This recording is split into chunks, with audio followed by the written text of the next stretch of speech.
which equations are balanced. So we're going to learn how to count atoms again, same thing you did a while ago, and figure out if the equation is balanced. If it's balanced, we'll put a B. If it's unbalanced, we'll put a U. Okay, so this already has all of the elements in this reaction. So we've got sodium, carbon, oxygen, calcium, and hydrogen. So break them apart. All right, and I'm going to make a little T-chart here.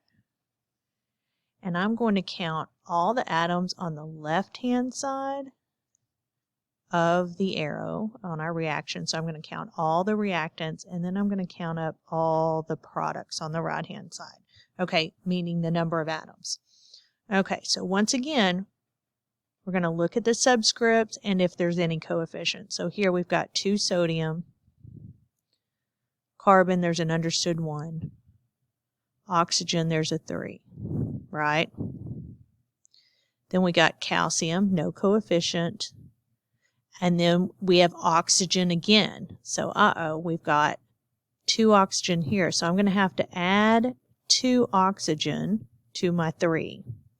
And then I've got a 2 out here, because remember there's understood 1s there, so that gives me 2 hydrogen. Okay, so I'm going to add that up. So here's my counts for my atoms on the left. So let's go to the right-hand side. We're going to do the same thing. Again, there's a 2. So understood 1, understood 1, understood 1. So 2 times 1 is 2. 2 times 1 is 2. So this is oxygen. I'll put a 2 there. Hydrogen, I've got 2 times 1 is 2. Then I've got calcium, understood 1. Carbon, understood 1. And then I've got 3 oxygen. So I need to add it to the 2 I've already counted. All right, so let's look.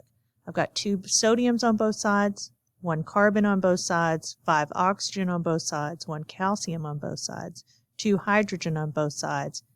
All my counts equal each other. So whatever is on the left equals whatever's on the right. So that's what we call law of conservation of mass, right? Everything on the left-hand side of the arrow equals everything on the right-hand side. So that is a balanced equation. All right, let's look at our next example. I've got Sb, which is antimony, and I've got chlorine. That's Cl, by the way, not Ci. All right, and again, I'm going to make my T-chart. On my left, I've got 1. 3 times 2 is 6. And I'm going to go to the other side, put my box so I've got 2 antimony and 6 chlorine. Now notice, these don't equal. These are equal, but this one isn't. So everything has to be equal on both sides, or it is an unbalanced equation. It does not meet the law of conservation of mass.